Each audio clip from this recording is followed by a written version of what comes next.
Good afternoon, YouTube. Hope everyone's having a wonderful day out there. Welcome to another episode of Life of Brian. I am just about to take out my RX-7 for a quick wash.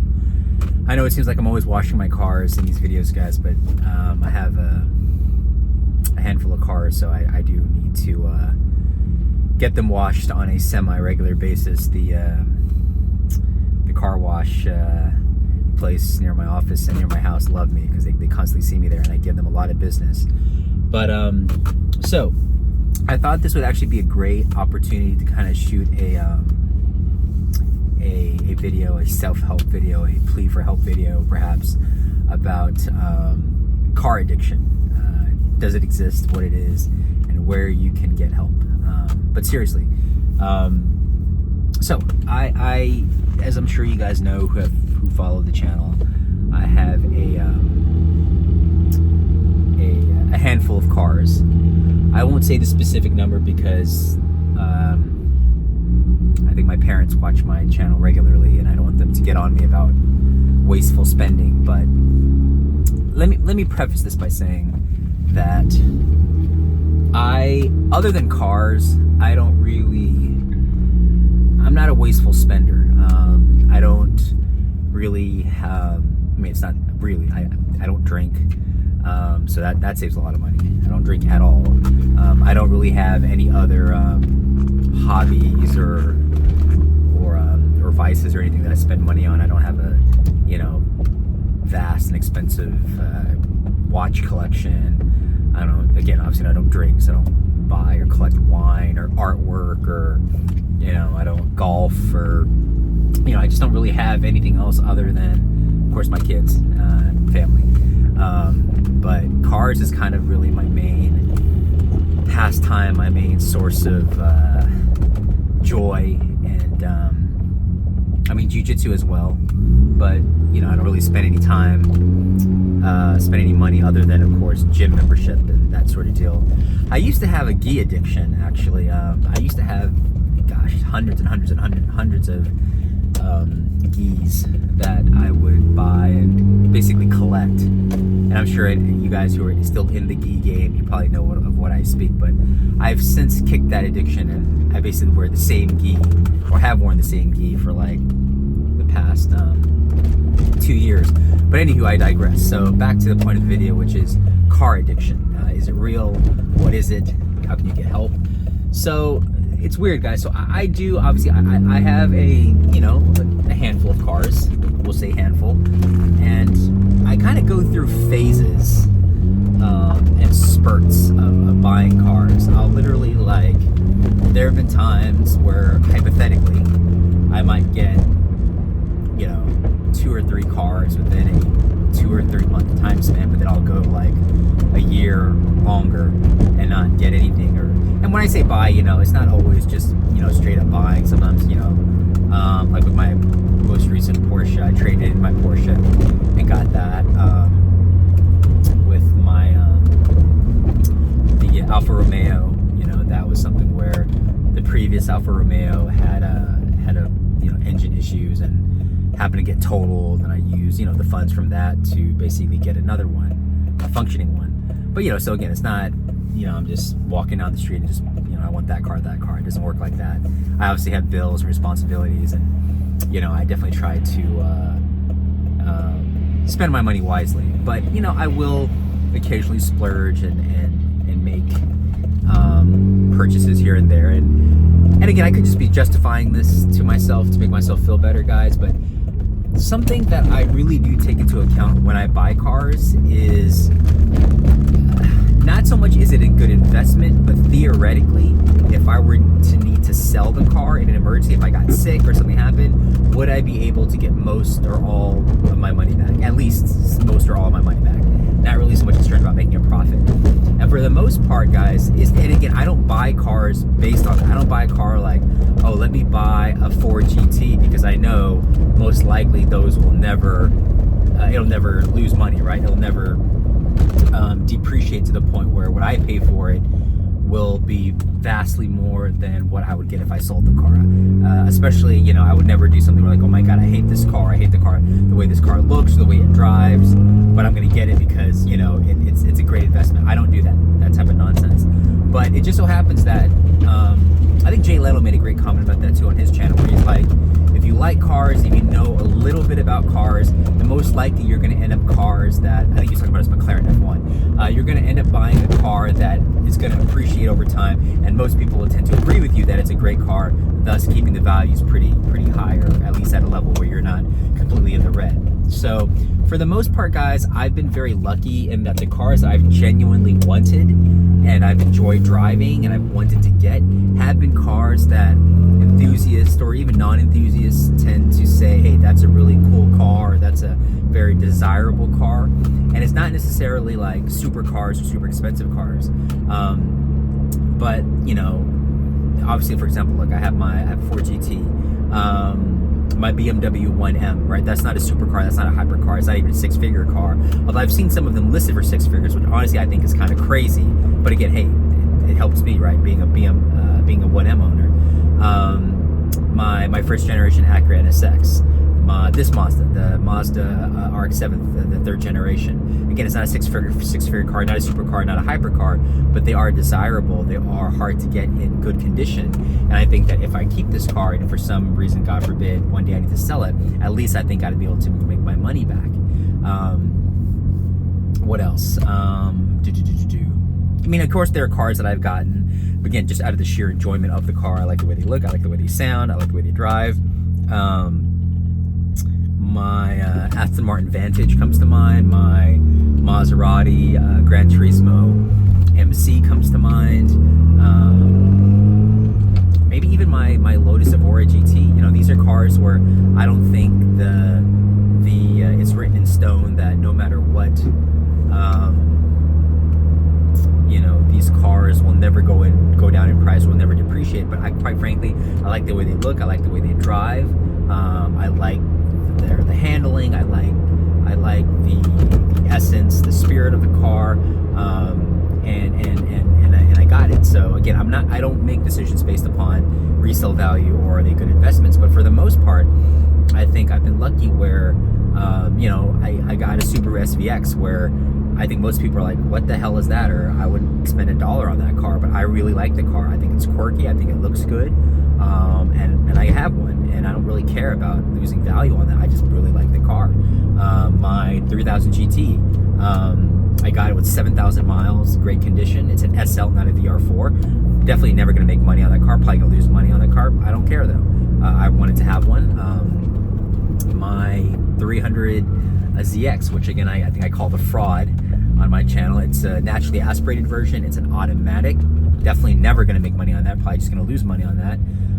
But when I found it was a one-owner car, immaculately cared for, and again, it has a back seat. I can take the kiddos in it; they enjoy it, and yeah. So I get enjoyment and value out of that, and that has nothing to do with resale value. My Bentley Continental GT Super Sport's pretty darn sure I'm only going to ever lose money on that car, but I don't care. I love the W12. I love the way it sounds. I love the way it looks. I love the ginormous cavernous trunk that I could fit like 40 apple pies in during Thanksgiving. My R8, I think the fact that it's a manual, I think it's going to hold its value. I have my 360 Modena, my Lamborghini Gallardo. Again, I'm not going to make money on those. If anything, I'll probably lose money. But again, I just love the way they drive. The 360 Modena. I love that it's still very. It's mechanical. It has that go-kart feel. It wasn't kind of overcome and overburdened with tech and buttons everywhere and buttons everywhere on the steering wheel. It's just, I think it kind of after the 360 into the 430 and the 458, the 488, everything became very, you know, tech, and it wasn't more, I don't know, I mean, I haven't driven most of the modern Ferraris, and I'm sure that's blasphemous, but I just really enjoy cars that are about the true driver's experience and not with a lot of tech or buttons going on, or, you know, as Jay Leno kind of says, you're constantly have to like push buttons or push levers to make certain things work in the car, or certain readings or whatever. I just want to get in the car and go. It's kind of like the BMW, the 1M. It's just all about the driving experience. Gosh, what else? And I'm leaving out a lot of my cars because I can't think of them right now. But yeah, I think that for the most part I've lucked out, and I think most of my cars will not lose money in the long term. So that kind of comforts me in thinking and knowing that I have a handful of cars, but at least I won't be aggressively in the red if I need to sell them. Going through the car wash right now, guys. Sorry, it's kind of loud. Let me shut up a second here.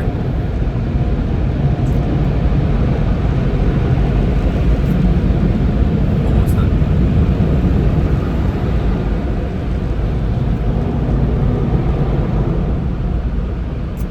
But yeah, car addiction. So, and the reason why I kind of thought about this video is the Porsche that I just bought.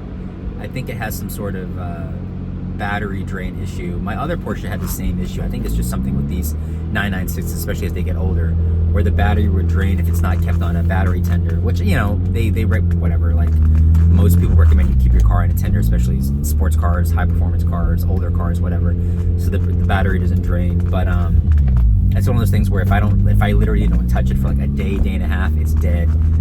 So I'm having like a kill switch installed on it where I just turn off the battery where it doesn't drain. But I was thinking, you know, I was storing it temporarily at the garage because I didn't have any garage space at home, because I didn't have a garage space to put it in where I could stick an outlet to it and put it on a tender. And kind of got me thinking that, you know, hey, I have sometimes this, again, first world problems, I know, but sometimes I just don't have room to do these things that I need to do with my cars, or, you know, to get my NSX, I have to drive somewhere else and pick that up and then swap out with another car. Again, first world problems. But I think that as long as you're able to pay for the maintenance costs, and you're not just kind of like letting your cars go to crap and, you know, abusing them, and just, again, you know, if the car is abused or not maintained, it's going to crap on you. Because that's really the one thing that I've found, that a lot of times people get into cars, but they don't budget for the maintenance cost, the oh crap cost, you know, the unexpected cost, blowing a tire, something wrong with the engine, something wrong with your whatever suspension, or you know, something will happen that you don't expect, and you need to obviously budget for that. Of course, I would love to just be able to do an inspection and oil change every year with my car. And knock on wood, most years that is what I do for most of my cars, just an oil change and inspection. But again, some of these other cars require a little bit more finessing, a little bit more massaging, if you will. So yeah, I mean, I think the fact that most of my cars will not, or do not, or probably won't lose value, that helps me sleep at night. That I do have a handful of cars, but from an investment standpoint, if I need to sell them, I'll make enough of my money back where it's not a complete, you know, just throwing my money into a black hole and it goes away forever. You know, my Supra, for example, I think that's way overpriced, but you know, these Mark IV Supras are selling for easily six figures, and I've seen several even edging up to $200,000, which is insane to me. But I'm pretty confident if I sold my Supra tomorrow or next year, I definitely would at least get my money back, or probably enough, a little extra to cover any loss on another car I might take. So, you know, will I ever clear myself of this addiction, free myself of this addiction? As I say that, I'm considering getting another car, but of course trading in other cars to make it work, that sort of deal. But I don't know. I love cars. I love being able to get into a different car. And I mean, this not to be boastful, but I actually kind of, it was a day last week, I was counting in my head, and based upon cars I had to like get an inspection on, and dropping another car off at to get tires, then dropping another car off at the garage. I think I went through like 6 cars. I drove 6 different cars in one day, which again is insane, right? But I love feeling the difference, smelling, looking at the differences in all the cars. All these cars are very unique in their own way. They're enjoyable, thrilling, sometimes frustrating in their own unique way. nice. As all you guys, us enthusiasts, you guys understand what I'm talking about. It's not like having a child or having children, right? It's just whatever. It's definitely many steps below that. But in the same way that you appreciate and you love, each of your children kind of has their own unique vibe and aura and things that you love that they do, things that they do that you don't love. Same thing with cars, or similar to cars. And it's just like, just like people, put on different shoes or a purse or a watch or, that's another thing. I don't really splurge on my wardrobe, as I'm sure you guys can tell. I wear the same 5 sweater vests in every video, so that helps me save money. But yeah, it's just something I enjoy doing, and gives me pleasure. And I think the fact that I've worked very hard in my life to kind of get what I have and to get where I am, you have to enjoy yourself. You have to live it up every once in a while. So I kind of do that through my cars, and yeah, at least I'm not as bad as Jay Leno, right, or Jerry Seinfeld. So yeah, I just want to share my thoughts on that, guys. Let me know what you guys think.